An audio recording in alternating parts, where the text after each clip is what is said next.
Welcome to the Venue Owner Series of the Venue Success Podcast. This season is all about connecting you with venue professionals from all across the country so you could hear firsthand the lessons that they've learned, the highs and the lows and everything in between, and what's working and what's not. So this has been such a great season. I hope that for those of you listening that you've enjoyed kind of getting to know venue owners from all across the country. And today I'm excited to welcome a newer friend, Ashley Upton, to the show. Welcome, Ashley. Hello, so glad to be here. I've been gently pushing her and her mom to come on the show because I met them.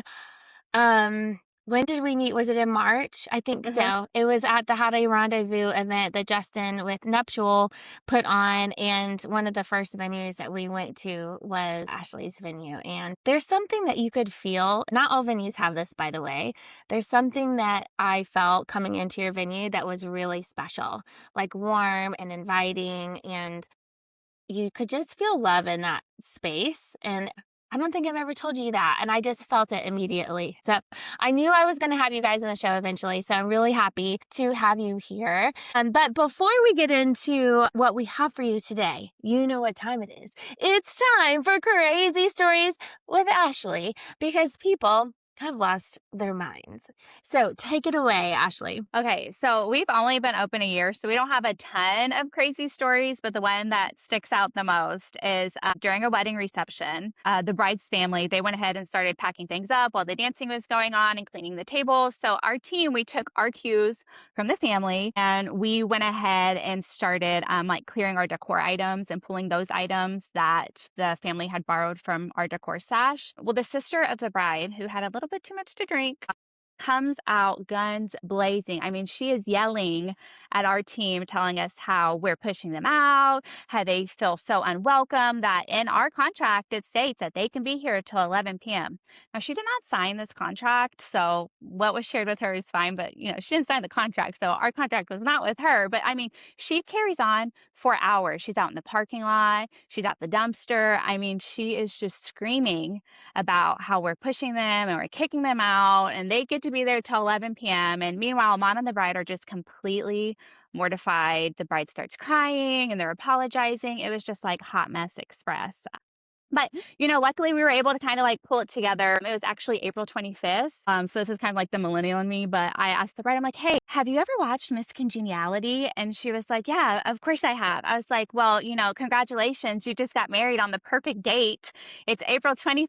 It's not too hot, not too cold. All you need is a light jacket. And she laughed and we hugged and everybody was appreciative and we didn't get a bad review. So I was going to ask you about that. Yeah, that was we were like, we hope that sister doesn't come out and leave us a review about how unwelcome they felt. But yeah, oh my gosh, gotta that's watch out so for those funny. sisters. Listen, it's actually very true. Or bridesmaids in general. I mean, they just come out of the woodwork. They come in and they think that their job is to be protective of the bride, and they end up just making more chaos than, Yeah. definitely than is necessary. Yeah.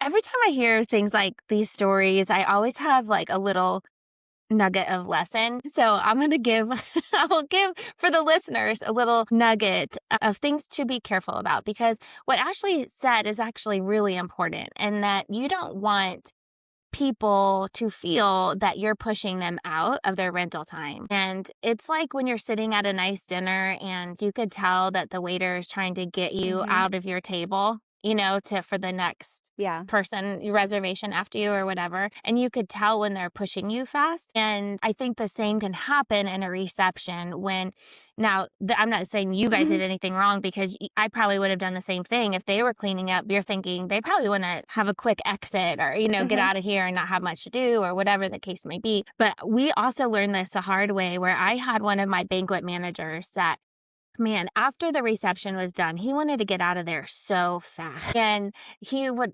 always be telling my team to bus faster and clear the tables faster than they probably should. And so one of the things that I always taught the team is it's okay to completely clear the table, but not the centerpiece. You could take everything off, even the table numbers, salt and pepper, whatever it is, but leave the centerpiece, because it still feels like, you're not totally breaking down the wedding. Well, I I hadn't realized that he had started implementing something new where when the couple would do their grand exit, they would flip on all the lights, which I don't mind that because it's like, yes, your rental period is over, but they would start ripping off all of the linen. So by the time people came in to get their handbags or their shoes or whatever, the lights were on, the ugly tables were exposed, like the linens were thrown on the ground. And I was like, oh my gosh, this is not a good look for us. Like 10 minutes even makes all the difference to let people grab their stuff, go to the restroom and get in their cars and not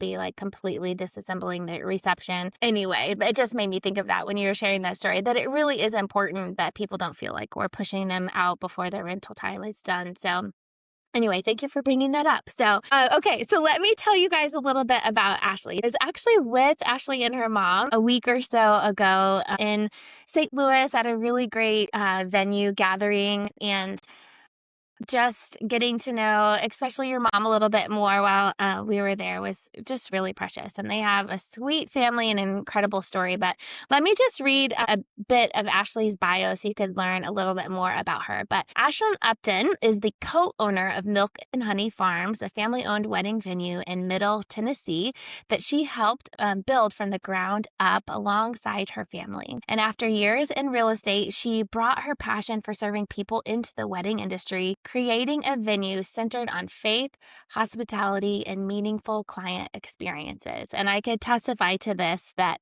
they've done a really great job creating something pretty special there. But since opening in 2025, so yes, they're in that very newbie stage, Ashley has worn every single hat imaginable, from branding and marketing to operations and vendor partnerships, all while raising 5 children, people, 5 children with her husband. They've been married for 14 years, but her heart is helping couples, and I love this, start not just a beautiful wedding day, but a strong marriage. And she's passionate about encouraging other venue owners to build authentic businesses that put people first. So well said, Ashley. And, running your business with your mom, and we don't necessarily have to get too much into that today, but it seems to me that you have a really cohesive working relationship with each other. And so I want to say well done about that. I mean, your mom speaks so highly of you, so highly. We got to chat about it before you arrived. And so I'm proud of you for that, because it's not always an easy thing to work with family. And so keep it up. Thank Keep you. it up. Thank you. Yeah, we're very, very blessed. For sure. For sure. Little fun fact about Ashley. She says that she loves Christmas and all the decor, but her favorite holiday is definitely Thanksgiving. She says it's like Christmas, but without the pressure. That's so, so true. My favorite Thanksgiving dishes are my mom's deviled egg, sweet potato casserole, and green bean casserole. So, fun fact, Thanksgiving is also my favorite holiday. Yeah. And this year, we're actually we bought a beach house, an investment property this past year after we sold our venue. So we're going to have Thanksgiving at the beach. That'll be nice. For the first time ever. I'm really excited. It's going to be so strange. I don't even know if the oven will be able to fit a turkey. That's okay. It's fun to think about the holidays. They're kind of coming around the corner here very soon. So, all right, let's jump into it. But so when we went to Milk and Honey, it was like this really beautiful drive through these like winding Tennessee roads. And I was like, where are we going? First of all, like it was it felt out there, but maybe it's not out there because we were on a bus and whatever. And you pull into the driveway and it's like this compound. I don't know how else to say it, but it's like these beautifully designed residential houses, which I'm guessing you live in one, right? Yeah. And does your mom live in one? Oh my goodness. And any other siblings? Yep. So my brother and my grandmother are out here.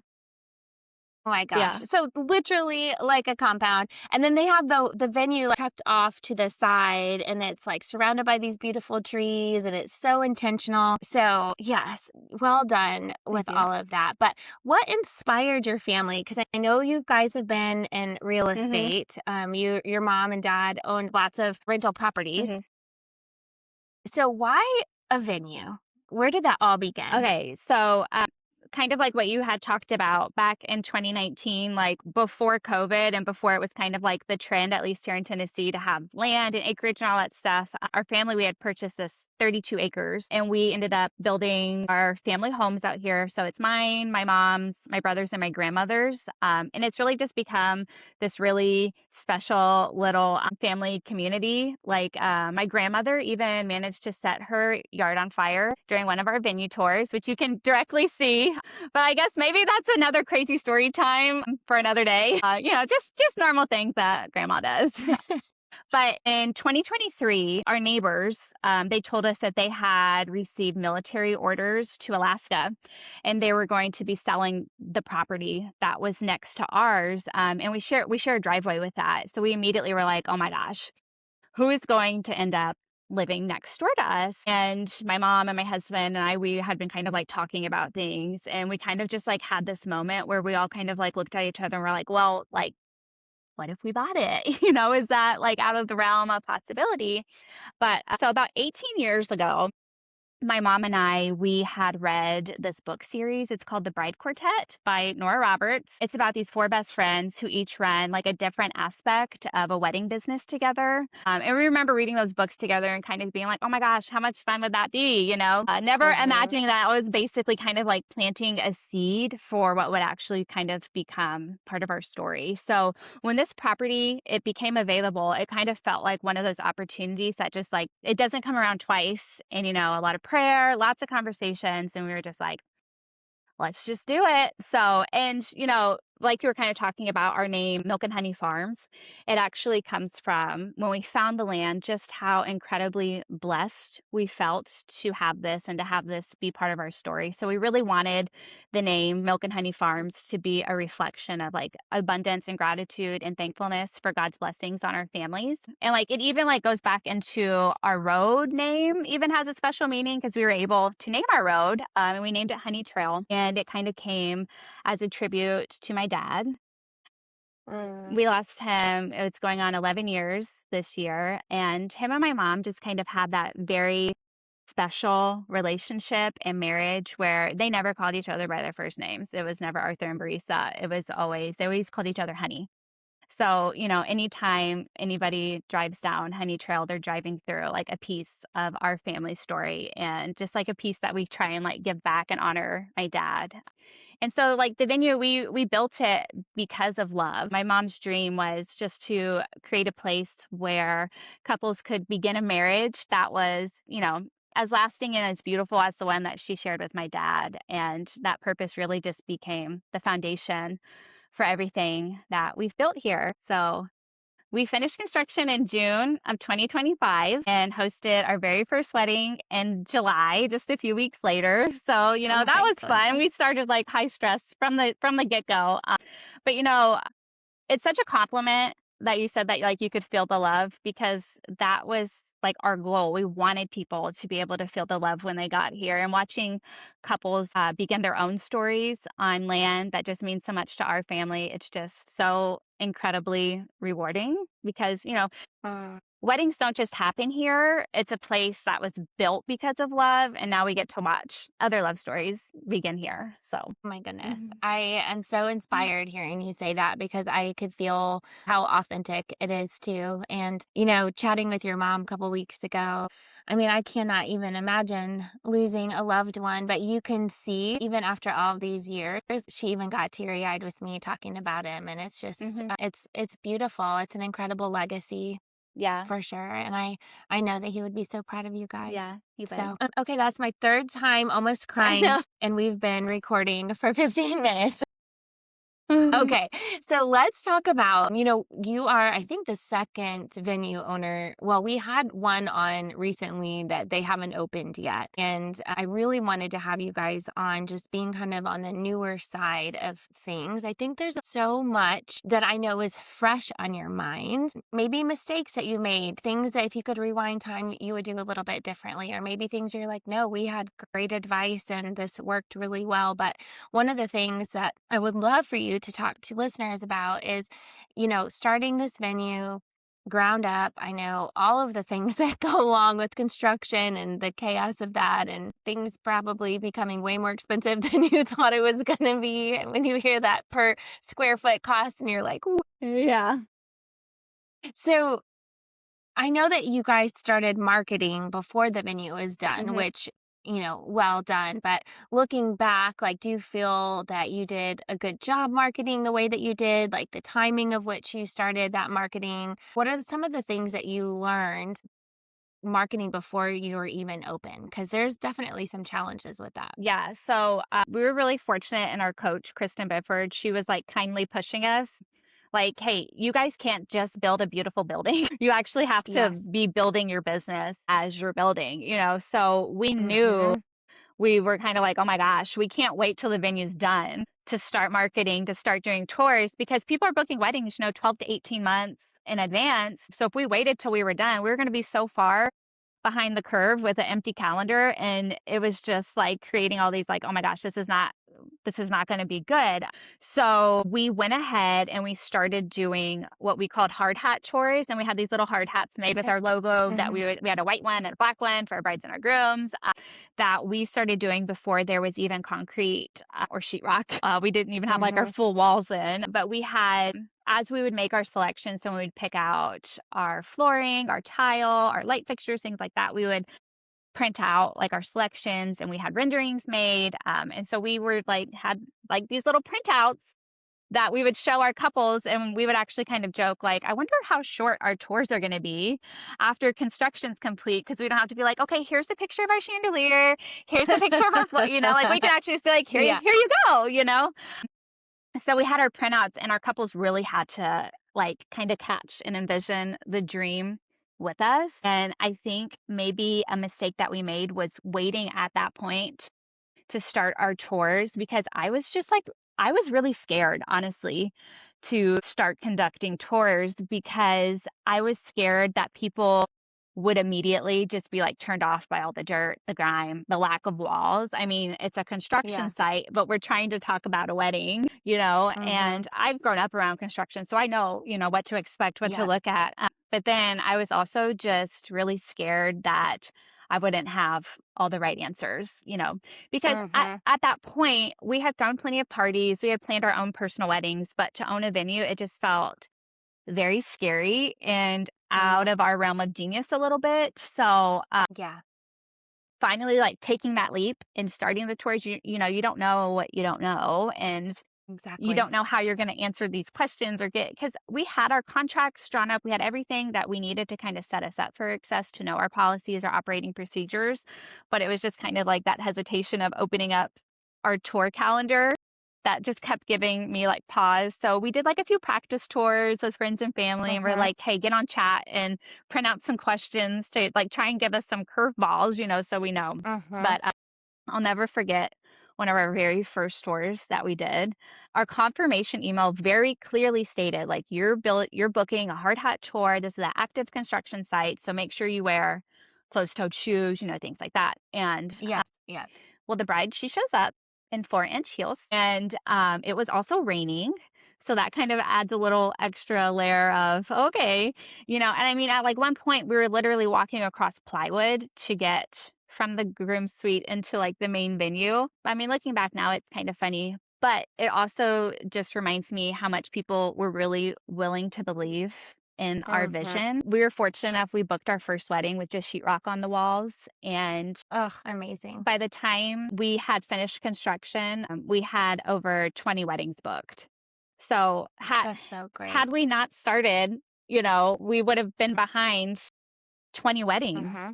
which is Mm-hmm. really huge. That's a lot of income that we wouldn't have Yes, even for had sure. for this full year, or even like had our first wedding in July. We hosted 6 weddings last year. Our goal was 5, so we exceeded that, which was nice. Yeah.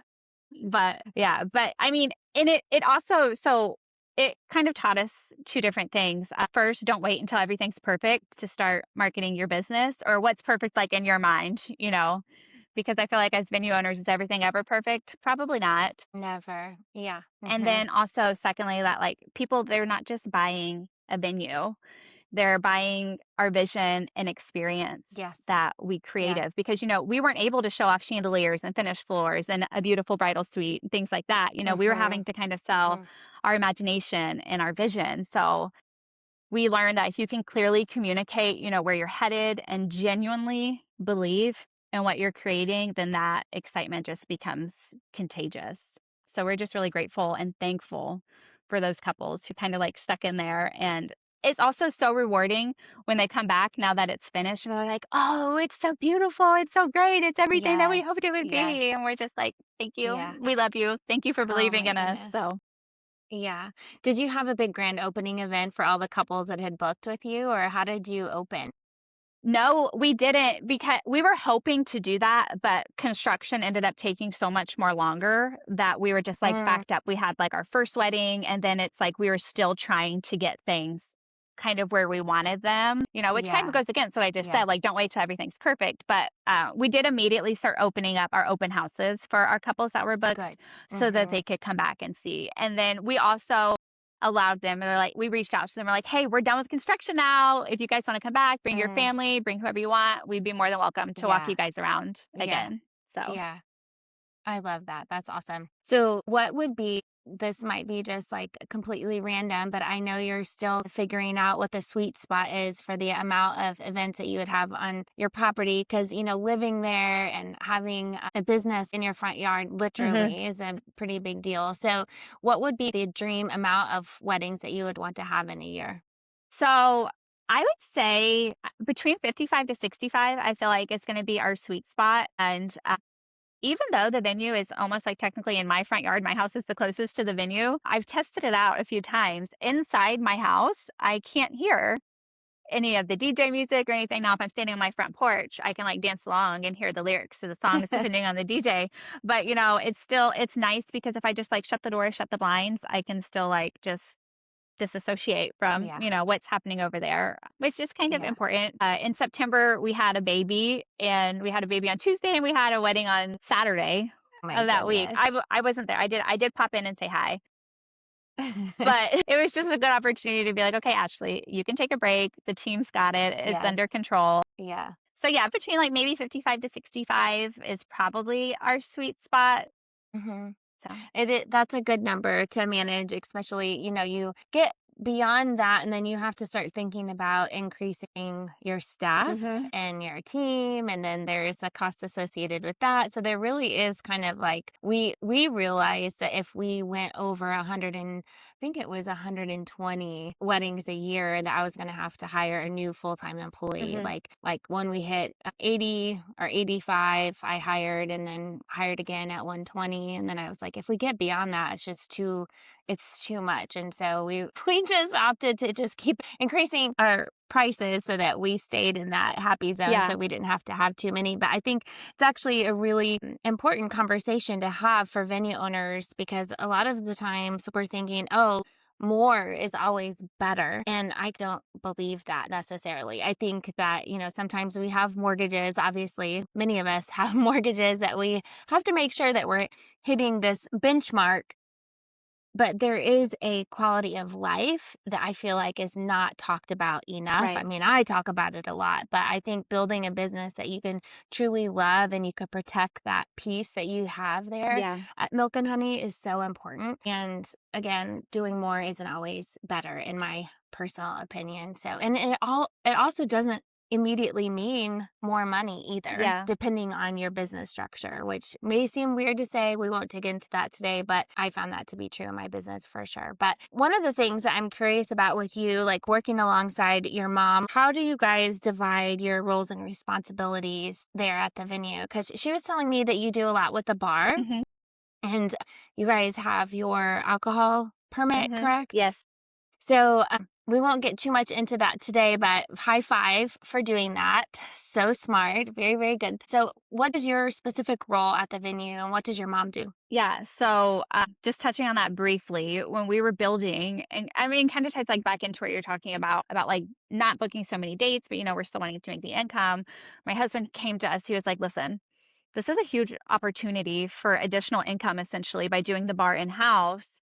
So he kind of like took that and he was like, let's just let's just run with this and see where it goes, you know? And I mean, running the numbers and stuff is definitely like going to be a lucrative part of our business and our structure. But as far as like dividing responsibilities and things like that, it kind of just, as our business was kind of unfolding and things were happening, I have kind of taken the role of, we both kind of monitor our main inbox. So responding to emails, I take care of all the contracts, and I really try and work with the couples from like contract signing up to 90 days. And then we actually have another team member, Heather, who tries to take over couples from 90 days until wedding day, just to make sure that those couples are getting a lot of care, a lot of attention, a lot of like the TLC that they really need. And then I try and mom and I kind of share like the bookkeeping responsibilities. I do the invoicing for our couples, sending all those out, putting the invoicing in so that we can project, you know, where our income's going to be at, the licensing with the bar, keeping up with that, just like a bunch of admin stuff.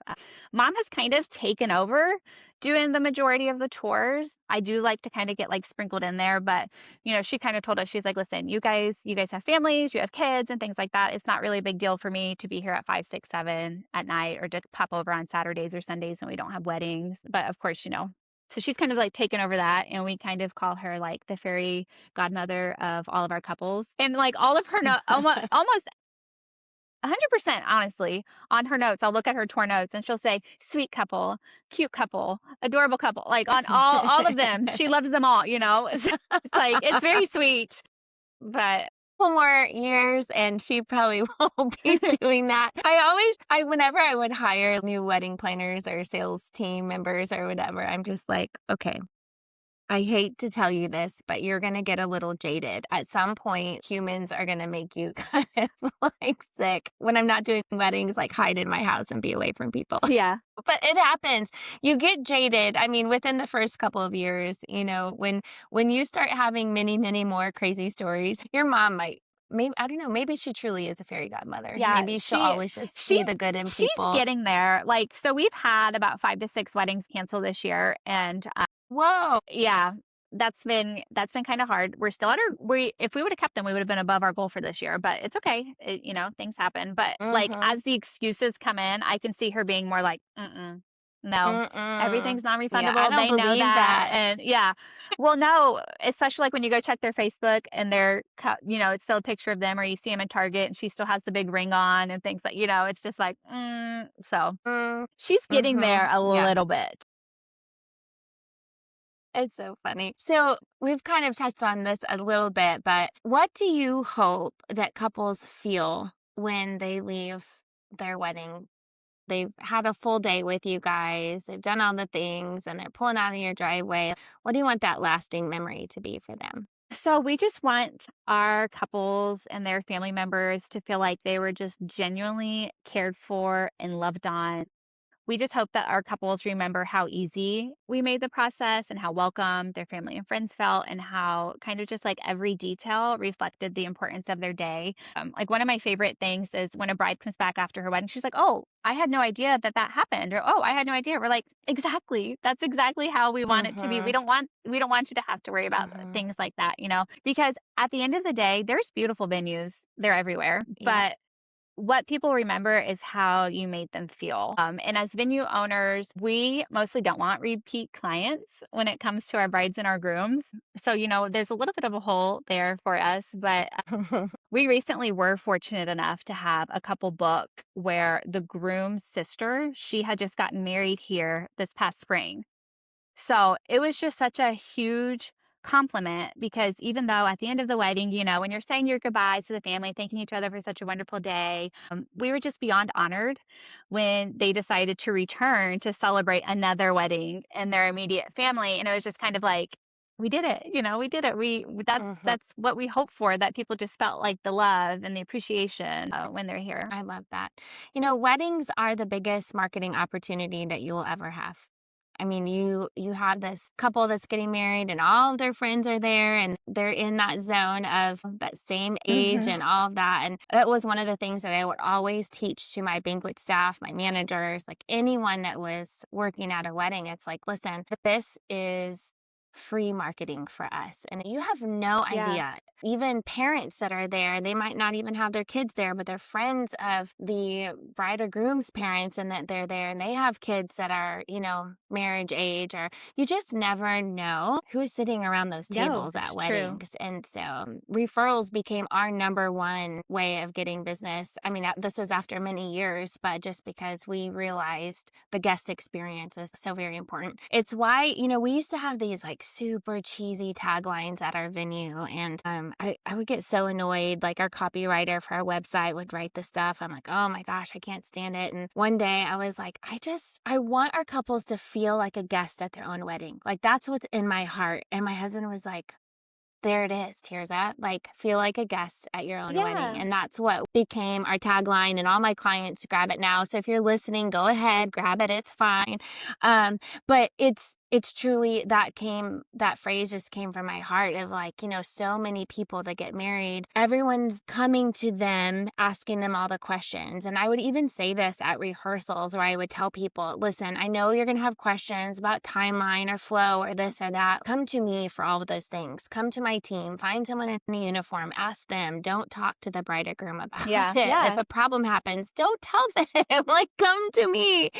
And from the point of the rehearsal, I was telling everyone, protect that couple, Hmm. like help them to truly enjoy this day. And, people think, oh, it's just one question or, but That that it times, compounds. 20 Yeah. people, it truly, truly. So makes me think about like that bridesmaid again, Hmm. does she realize how much her desire to protect the bride actually hurt the Hmm. bride? Yeah. She thought that she was doing something good for her, but obviously she Yeah. was. Yeah.